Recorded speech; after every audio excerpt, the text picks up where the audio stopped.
J'ai conduit pendant 2 heures jusqu'à ma maison au bord du lac et j'ai trouvé ma belle-sœur en train de jeter mes souvenirs de famille. J'ai senti la sueur avant même de garer la voiture. 6 mois. C'est le temps que j'avais travaillé sans un seul jour de congé. J'ai conclu la plus grosse affaire immobilière de ma carrière et j'ai conduit 2 heures d'affilée jusqu'à ma maison au bord du lac. Mon sanctuaire, la seule chose que j'ai construite de mes propres mains. J'avais besoin de paix. Au lieu de cela, j'ai trouvé un camion de déménagement garé lourdement sur mes parterres de fleurs. Une benne à ordures se trouvait dans mon allée. Des outils électriques hurlaient depuis l'intérieur de ma maison. Ma porte d'entrée était grande ouverte. J'ai couru à l'intérieur et je me suis figé. Ma maison était complètement vidée. Les murs étaient démontés. Les armoires étaient retirées de leur charnière. Mes plans de travail étaient réduits en morceaux. La poussière recouvrait tout comme une neige grise. Mes photographies, mes journaux, le couvre-lit de ma grand-mère. Tout cela était entassé dans des sacs poubelles noirs comme des ordures. Des années de ma vie démontées en un après-midi. Jetées comme si cela n'avait jamais eu d'importance. Et au milieu de ce désordre, souriante, se tenait ma belle-sœur, Victoria. Bella, nous ne pensions pas que tu serais là ce week-end. Je ne pouvais pas parler. C'est ma maison, ai-je finalement dit. Qu'est-ce que vous faites? Elle n'a même pas scié. Mes parents sont entrés derrière elle. Les bras chargés de boîtes étiquetées au nom de mon frère Jacob. Ma mère m'a regardé comme si c'était moi qui étais déraisonnable. Ne t'inquiète pas, a-t-elle dit.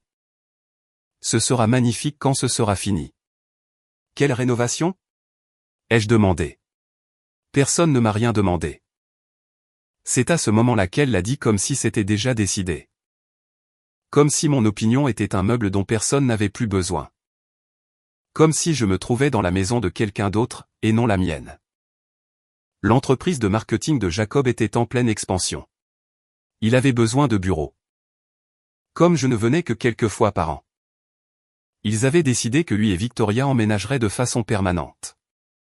Je leur ai rappelé que j'avais payé pour cette maison. Chaque versement, chaque réparation, chaque dollar de l'hypothèque.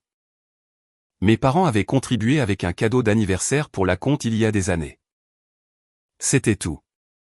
Cela n'avait pas d'importance. Nous sommes une famille, a dit mon père.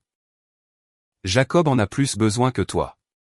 Victoria a souri plus largement. Tu peux toujours rester dans la chambre d'amis. Quelque chose en moi a finalement cédé. Des années à être la dernière roue du carrosse. Des années à regarder Jacob tout recevoir sur un plateau pendant que je construisais ma vie brique par brique. Seul. Sortez, ai-je dit. Ils m'ont ignoré. Quittez ma maison maintenant avant que j'appelle les autorités locales. Mes parents sont partis en trombe, furieux, marmonnant que j'étais égoïste, ingrate, froide. Mais les entrepreneurs n'ont pas arrêté de travailler. Ils m'ont plutôt remis des papiers, un contrat de rénovation signé, et en dessous. Quelque chose qui m'a glacé le sang, une procuration notariée. Accordant à mes parents une autorité légale complète sur ma propriété. Ma signature y figurait. Mon sceau de notaire était estampillé sur chaque page. Sauf que je n'en avais jamais signé un seul mot. J'ai fixé ce sceau jusqu'à ce que mes mains deviennent froides parce que je me souvenais exactement où il avait disparu. Quelques semaines plus tôt, un dimanche soir. Ma mère avait accidentellement renversé du vin sur mon chemisier. J'ai posé mon sac de travail pendant 2 minutes pour nettoyer. 2 minutes, c'est tout ce qu'il a fallu. Mon tampon de notaire avait disparu. Ce n'était plus un simple désaccord familial. C'était une fausse déclaration grave.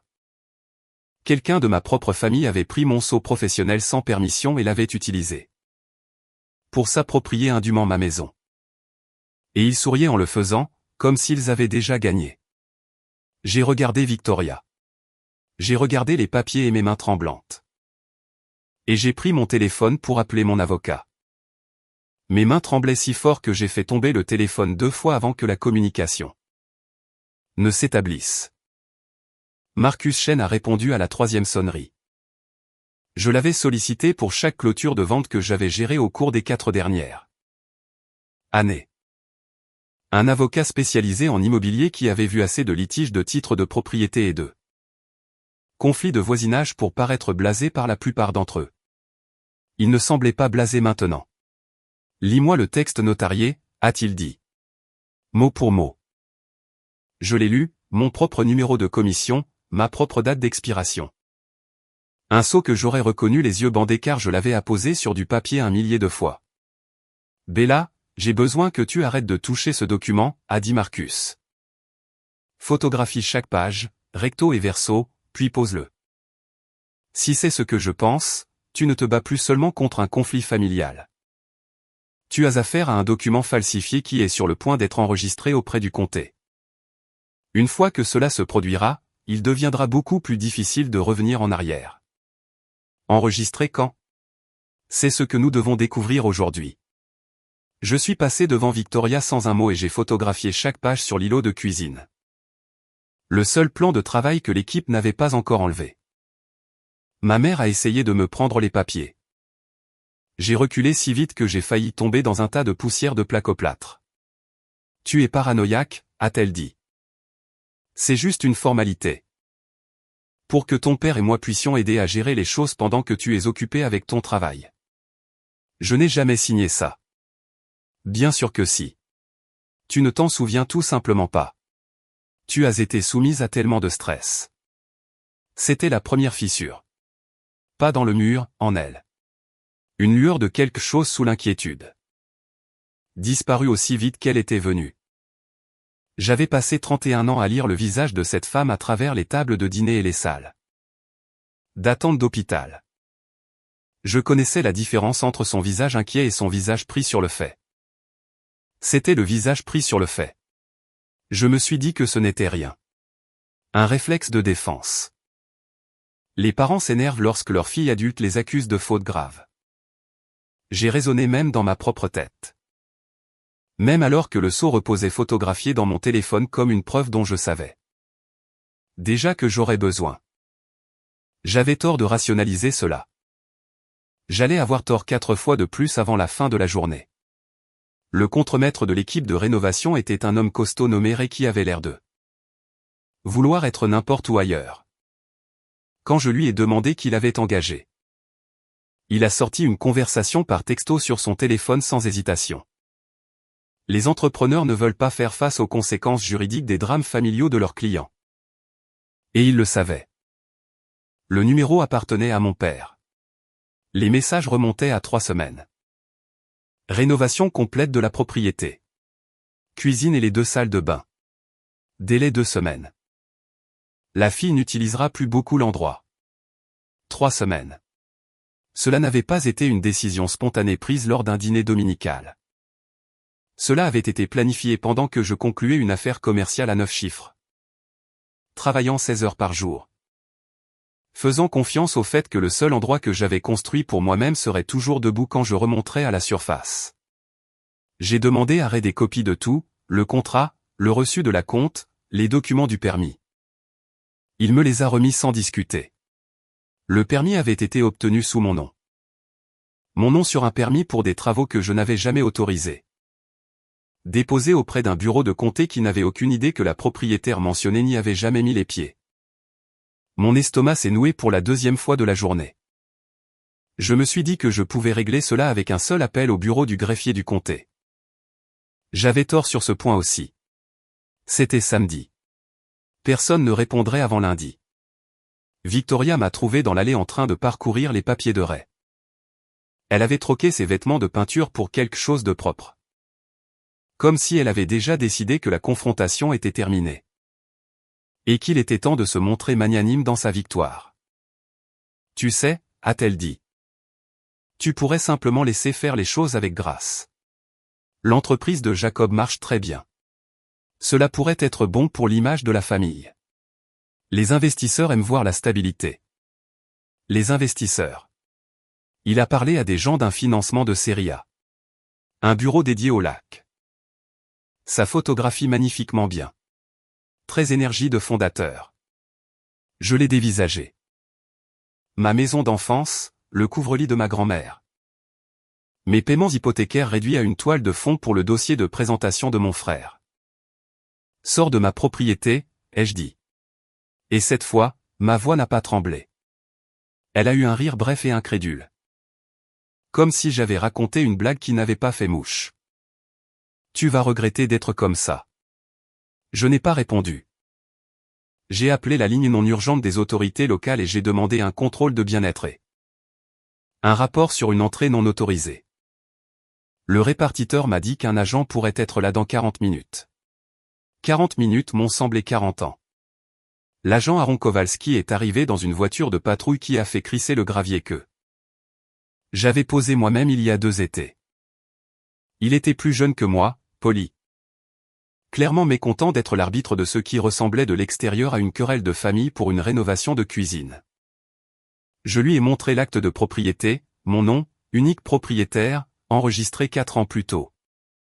Je lui ai montré les relevés hypothécaires, tous à mon nom. En prélèvement automatique sur mon compte. Je lui ai montré les photographies de la procuration avec ma signature falsifiée et mon sceau utilisé de manière inappropriée. Il est resté silencieux un long moment. Madame, je peux documenter cela comme un litige civil de propriété ce soir, a-t-il dit.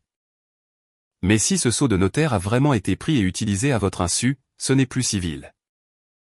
C'est de la falsification et possiblement quelques autres choses. Je vous recommanderais fortement de déposer un rapport auprès du département financier spécialisé.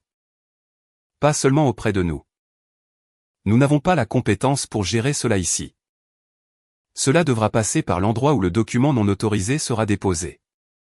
Il a ordonné à l'équipe de cesser le travail pour la nuit, citant un litige de propriété en cours. Ray n'a pas discuté. Mes parents l'ont fait, bruyamment dans l'allée devant l'agent, ce qui, je pense, les a même surpris une fois qu'ils ont entendu comment cela sonnait à voix haute. Ma mère m'a traité d'ingrate devant un fonctionnaire en uniforme. Mon père a dit que je déchirais la famille pour des papiers. L'agent Kowalski a tout noté. Les affaires de Victoria et Jacob sont restées dans des boîtes sur la pelouse toute la nuit parce que personne n'allait emménager quoi que ce soit d'autre dans une maison faisant l'objet d'un litige actif. J'ai dormi dans ma voiture dans ma propre allée, les portes verrouillées. Parce que je ne faisais pas confiance à la maison dont j'étais propriétaire pour être vide de ma famille ne serait-ce qu'une nuit. Vers 1h du matin, j'ai entendu le gravier crisser. Je me suis redressé si vite que la boucle de ma ceinture de sécurité s'est enfoncée dans ma hanche. Des phares ont balayé les parterres de fleurs et se sont arrêtés. Pendant une longue minute, personne n'est sorti. J'ai reconnu la Honda Accord de ma mère à son feu arrière fissuré qu'elle n'avait jamais pris la peine de réparer. Et je l'ai regardée assise derrière le volant, moteur au ralenti. Fixant la maison comme si elle décidait de quelque chose. Elle n'est pas entrée. Finalement, les phares ont fait demi-tour et ont disparu sur la route en direction de l'autoroute. Je n'ai pas redormi cette nuit-là. Je suis resté allongé sur ma banquette arrière, repassant tout ce qui s'était passé. Essayant de trouver la version de l'histoire où tout cela n'était qu'un malentendu. Et je n'ai pas pu en construire une. Pas avec un sceau utilisé de manière inappropriée, pas avec un permis déposé. Pas avec une femme au ralenti devant une maison sur laquelle elle n'avait plus de droit légal. Décidant d'essayer à nouveau ou non. Je me suis dit que le pire était passé. J'avais tort une 3e fois. Lundi matin. Je suis allé directement au bureau de l'enregistrement du comté avant son ouverture et j'ai attendu à la porte jusqu'à ce qu'elle s'ouvre. La greffière, une femme nommée Denise. Qui avait manifestement eu affaire à sa part de propriétaire paniqué. A recherché les dépôts en attente sous le numéro de parcelle de ma propriété. Il était là, une procuration, soumise pour enregistrement 4 jours plus tôt. Avant même que je n'arrive à la maison. Elle n'avait pas encore été enregistrée, uniquement à cause d'un retard de routine. Une fois qu'elle serait traitée. Mes parents auraient l'autorité légale documentée pour prendre des décisions concernant ma propriété. Des décisions qu'une société de titres de propriété ou une banque honorerait sans scier parce que les documents sembleraient, à première vue, tout à fait légitimes. J'avais, selon Denise, environ 48 heures avant que cela ne soit traité. J'ai d'abord essayé de régler le problème moi-même. De la manière dont j'avais réglé chaque problème de ma vie d'adulte, en étant raisonnable, compétente et rapide. J'ai appelé ma mère depuis le parking et je lui ai demandé calmement de retirer le dépôt. Je lui ai dit que je n'essayais de punir personne. J'avais juste besoin qu'elle annule cela avant que ça n'aille plus loin. Tu réagis de manière excessive, a-t-elle dit. Ce n'est même pas encore final. Quelle importance si tu le découvres à temps? Parce que cela ne devrait même pas exister. Tu as toujours dû gagner. Elle a raccroché avant que je puisse répondre. Cet appel m'a coûté 40 minutes que je n'avais pas et m'a appris la 4e leçon de cette semaine. Certaines personnes n'annuleront pas volontairement le mal qu'elles ont fait. Peu importe avec quel calme vous le demandez. Car l'annuler signifie admettre qu'elles l'ont fait exprès. Marcus m'a retrouvé devant le bureau de l'enregistrement 20 minutes plus tard avec une pile de formulaires déjà à moitié remplis. Nous déposons une objection d'urgence à l'enregistrement plus un affidavit d'objection officielle. Il a dit que cela nous faisait gagner du temps, mais que ce n'était pas une solution. Pour vraiment mettre fin à cette affaire et te protéger à l'avenir. Nous avons besoin qu'un expert en documents établisse formellement que la signature n'est pas autorisée et que le sceau de notaire a été utilisé sans ta permission. C'est ce rapport qui transforme ma famille d'Yves en quelque chose que les examinateurs juridiques ne peuvent ignorer. Il a recommandé le docteur Priya Neye. Une experte en documents qui avait témoigné dans 3 affaires de litige de propriété au cours des 2 dernières années seulement. Le genre d'affaires où des parents âgés, des proches incapables ou des membres de la famille absents s'étaient fait falsifier des documents par des personnes qui supposaient que personne ne vérifierait d'assez près. J'ai appelé son bureau depuis le parking. Elle avait un créneau dans 4 jours. 4 jours semblaient une éternité. Mais c'était le premier rendez-vous sur le calendrier qui m'a fait sentir que le sol sous mes pieds était à nouveau solide. Ce sentiment a duré exactement jusqu'à ce que je vérifie mes emails ce soir-là et trouve un message. Du service de sécurité de ma banque. Objet, activité inhabituelle détectée sur la ligne de crédit sur valeur domiciliaire. Mon estomac s'est noué une 4e fois, et cette fois il n'est pas remonté. L'email n'était pas une fausse alerte. Quelqu'un avait soumis une demande pour ouvrir une ligne de crédit sur valeur domiciliaire contre la Maison du Lac 3 semaines plus tôt. La même semaine que la signature du contrat de rénovation, indiquant mes revenus, mon numéro de sécurité sociale, et une signature qui, encore une fois, n'était pas la mienne. La demande avait été refusée automatiquement parce que le montant demandé dépassait le seuil de la banque pour une ligne de cette taille sans vérification supplémentaire. Un analyste de la sécurité l'avait signalé et, heureusement, avait appelé le numéro au dossier. Le mien.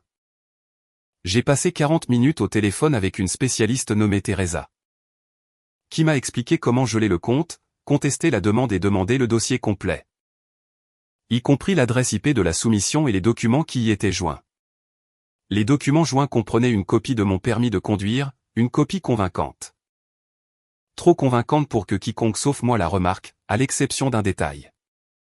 L'adresse indiquée était celle d'un appartement dont j'avais déménagé il y a 6 ans. Une adresse que seules 3 personnes se souviendraient encore par cœur. Car ce sont elles qui m'avaient aidé à en déménager. Mes parents et Jacob. Je me suis assise dans ma cuisine, ma vraie cuisine encore debout. À 40 minutes du désordre au bord du lac. Et j'ai senti quelque chose passer du chagrin à quelque chose de plus froid et de plus stable. Ce n'était pas un moment de mauvais jugement lors d'un dîner dominical. C'était un plan construit sur des semaines avec plusieurs documents. Plusieurs signatures falsifiées, et une tentative d'ouvrir une ligne de crédit à mon nom. J'ai rappelé Marcus. Il n'a pas semblé surpris, ce qui a en quelque sorte aggravé les choses. Cela change le rapport que nous déposons, a-t-il dit. Ce n'est plus seulement une affaire civile de propriété. Tentez d'ouvrir un crédit à votre nom en utilisant des informations d'identification acquises de manière inappropriée est une violation financière grave en plus de la falsification. Je veux que vous parliez à un enquêteur spécialisé.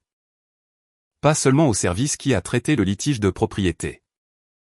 Avez-vous quelqu'un en tête ou voulez-vous que je passe un appel?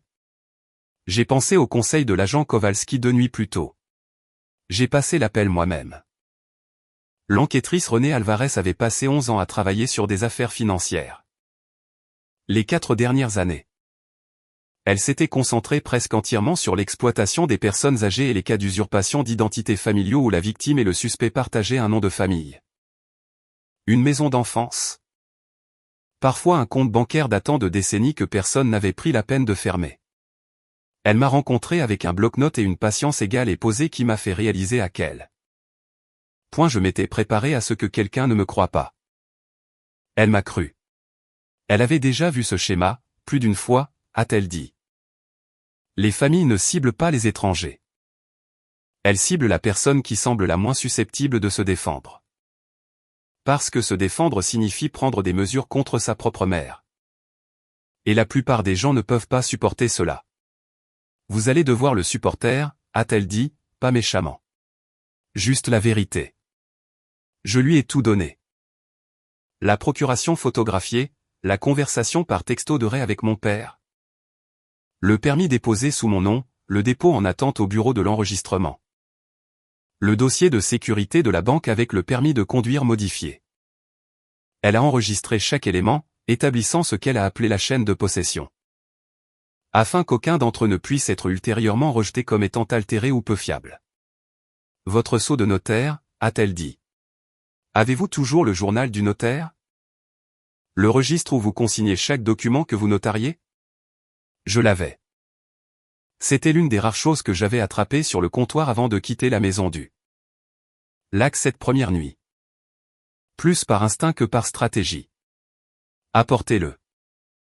Si votre sceau a été utilisé sur un document qui n'a jamais fait l'objet d'un processus de notarisation réel. Aucun serment prêté, aucune pièce d'identité vérifiée. Rien de consigné dans votre journal pour cette date, c'est une preuve puissante en soi. Une entrée manquante est parfois plus révélatrice qu'une mauvaise falsification car elle prouve que toute la cérémonie n'a jamais eu lieu. Quelqu'un a juste tamponné et signé. J'ai vérifié cette nuit-là. Il n'y avait aucune entrée pour la date sur la procuration. Rien. Une ligne blanche là où un événement juridique entier était censé exister et n'existait pas. Le bureau du docteur Neyer ne ressemblait en rien à ce que j'avais imaginé. Pas de loupe sur des chaînes. Pas d'éclairage dramatique. Juste une femme dans la cinquantaine avec des lunettes de lecture relevées dans des cheveux gris. Comparant ma signature sur 11 exemplaires que j'avais apportés. De vieux documents hypothécaires. Une demande de passeport. 3 ans de clôture notariée de mes propres dossiers clients. Elle a passé la majeure partie de la séance en silence. Ce que j'ai trouvé plus troublant que n'importe quelle question n'aurait pu l'être. Il y a des divergences constantes et mesurables dans la formation des lettres. La pression et la séquence des traits entre vos signatures connues et la signature sur cette procuration. A-t-elle finalement dit. Quiconque a produit cela a soit décalqué une signature existante. Soit tenté de copier à main levée sans une pratique suffisante. Il me faudrait rédiger un rapport écrit complet pour qu'il soit recevable. Mais je peux vous dire maintenant de manière informelle que, à mon avis professionnel, cette signature n'a pas été produite par la même main que vos exemplaires. À quel point êtes-vous confiante? Très. J'ai témoigné avec moins de certitude que cela devant un tribunal et cela a tenu. Son rapport a pris 6 jours. Quand il est arrivé dans ma boîte de réception, il faisait 14 pages denses en terminologie que j'ai survolé pour arriver à la conclusion. La signature n'était pas la mienne, avec un degré raisonnable de certitude professionnelle. Combiné avec l'entrée manquante dans le journal du notaire. La chronologie des textos de Ray et le dossier de sécurité de la banque. L'enquêtrice Alvarez a dit qu'elle avait enfin ce dont elle avait besoin pour porter l'affaire devant le service juridique local.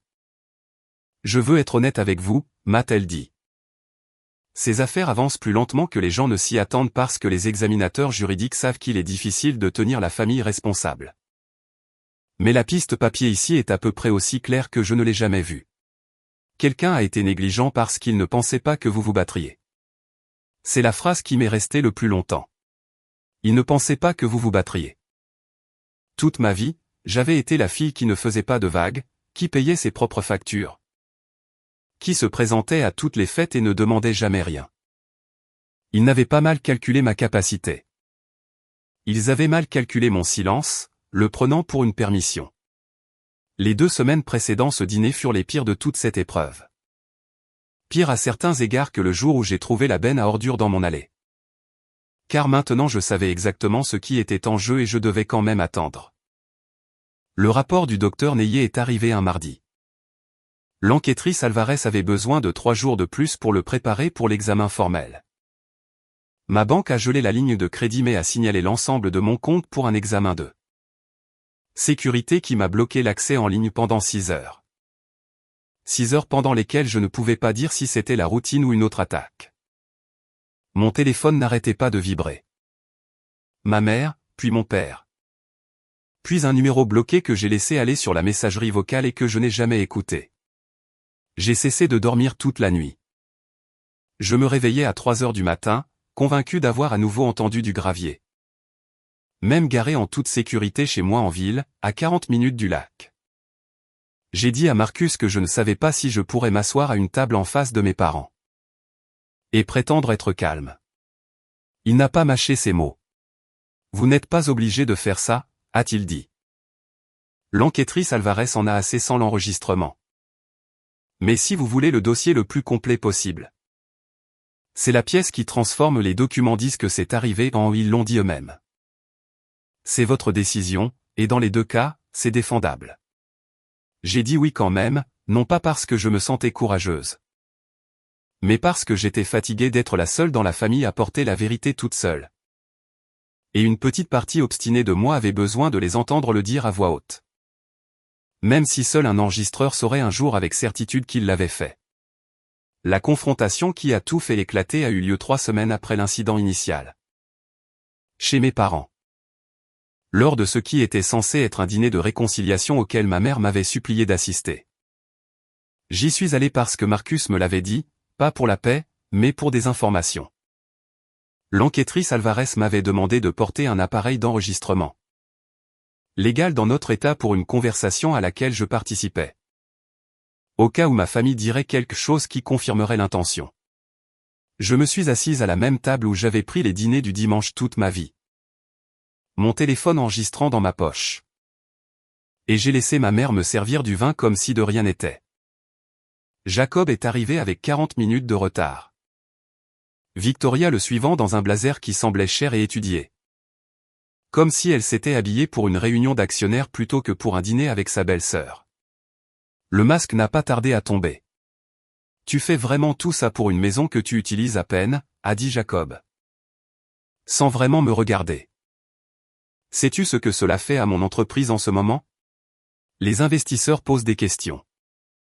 Quand il y a un rapport officiel avec ton nom dessus. Il y a un rapport parce que quelqu'un a falsifié ma signature, ai-je dit. Personne n'a rien falsifié, a sèchement répliqué mon père. Ta mère l'a rempli pour toi parce que tu n'es jamais là pour signer les choses toi-même. Ce n'est pas une violation. C'est une famille qui s'entraide. Elle a utilisé mon sceau de notaire. C'est une fonction gouvernementale sous licence. Papa. On ne peut pas simplement. Tu as toujours tout ramené à toi, a interrompu ma mère. Jacob a travaillé si dur. Tu n'as aucune idée de ce que c'est que de construire quelque chose à partir de rien. J'ai failli rire. J'avais construit la maison du lac à partir de rien. D'heures supplémentaires et d'une décennie dans le même modeste appartement dont ils avaient utilisé l'ancienne adresse pour falsifier un permis de conduire. J'ai fait la demande pour la ligne de crédit, a dit soudainement Victoria. Le menton levé comme si elle en était fière. J'ai rempli les formulaires. Jacob avait besoin de capital rapidement. Et tu te montrais difficile. Pour une maison dans laquelle tu ne vis même pas. Je ne pensais pas que ce serait un gros problème. Voilà. Pas un lapsus, un aveu livré comme une accusation. Comme si j'étais la personne déraisonnable pour m'opposer à une faute commise contre moi. Vous avez utilisé mon numéro de sécurité sociale, ai-je dit doucement. Vous avez utilisé une photo de mon ancien permis. Vous avez modifié ma signature sur un document. Légal et l'avez estampillé avec un sceau de notaire acquis de manière inappropriée. Et vous me dites que ce n'était pas un gros problème? Tout se serait bien passé si tu n'étais pas arrivé plus tôt, a dit Victoria. Personne à cette table ne m'a défendu. Ni ma mère, ni mon père.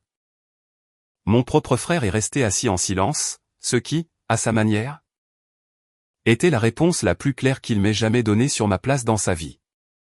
J'ai fini mon verre de vin, remercié ma mère pour le dîner, et je suis parti. L'enregistrement est allé à l'enquêtrice Alvarez le lendemain matin.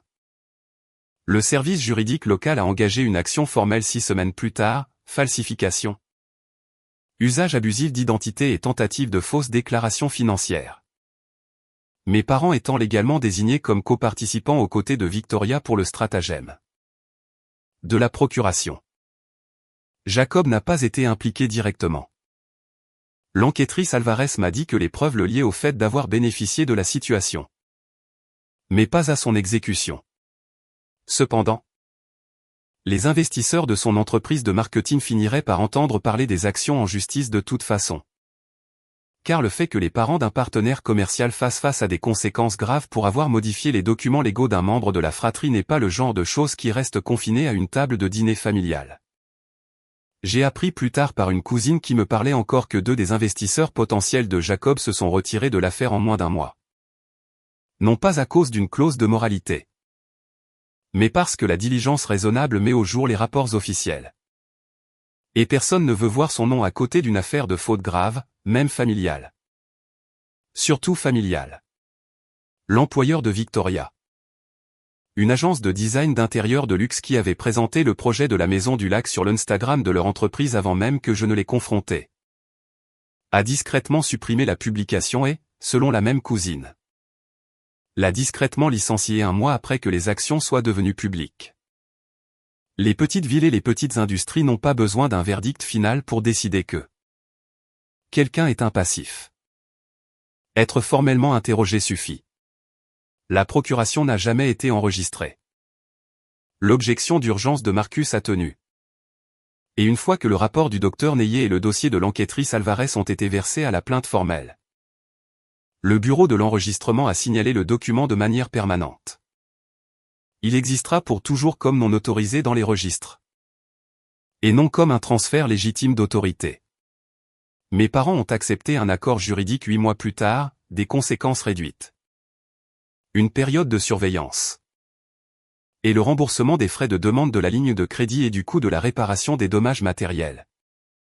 Puisque l'incident avait en fait ruiné des milliers de dollars de ma propriété avant que je ne l'arrête. La situation de Victoria a été légèrement différente. C'est elle qui avait rempli la demande de crédit non autorisée, selon l'enquêteur de la banque, celle dont l'adresse IP correspondait à la soumission. Elle a accepté la responsabilité d'une violation grave d'usurpation d'identité et a reçu une période de conséquences juridiques significatives. En grande partie avec sursis, avec une marque permanente sur son dossier qui la suivrait quoi qu'il arrive. L'audience de restitution a été la seule partie du processus à laquelle j'ai assisté en personne. Assise 3 rangées derrière mes parents dans une pièce qui sentait le vieux tapis et le tonneur d'imprimante. Le fonctionnaire a lu les dommages et intérêts détaillés accordés.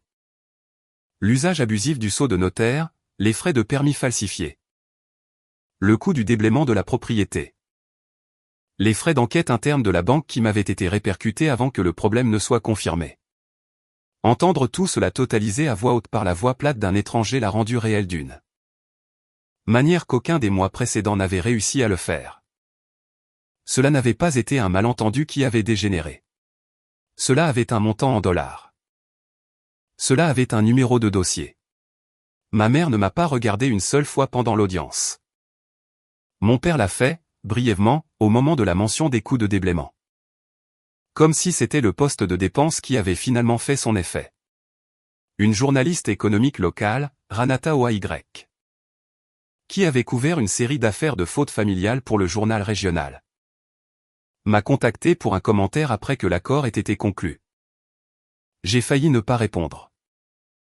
Finalement, je lui ai donné une déclaration courte et prudente disant que l'affaire parlait d'elle-même. Que j'espérais que d'autres personnes qui se retrouveraient à douter des preuves sous leurs propres yeux leur feraient confiance quand même. Elle l'a publié à côté du dossier public.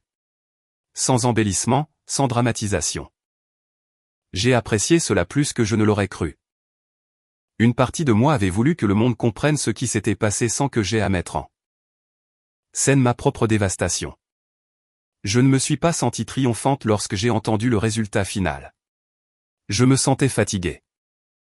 De la même manière que l'on se sent après avoir finalement posé quelque chose de lourd que l'on a porté si longtemps qu'on a oublié que ses épaules pouvaient souffrir d'autre chose. Je n'ai pas parlé à mes parents pendant près d'1 an.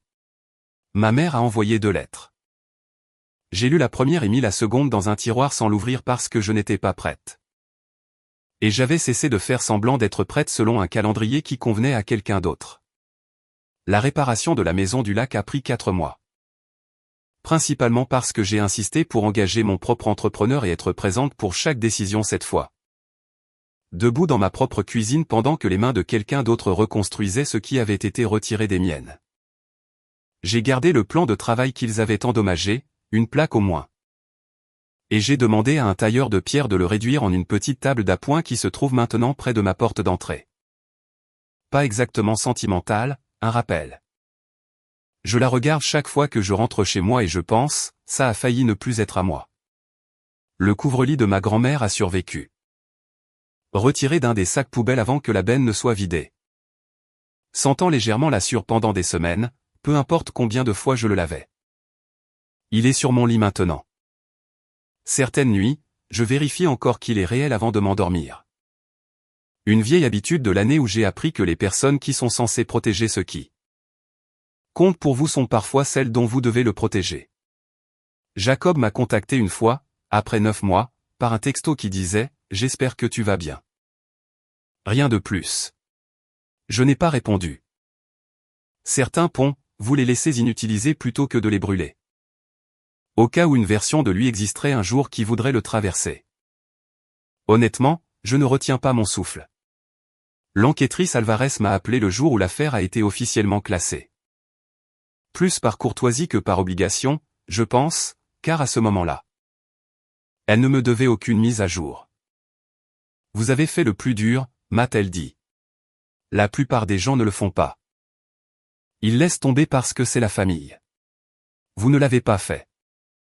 Et c'est la seule raison pour laquelle tout cela a fonctionné.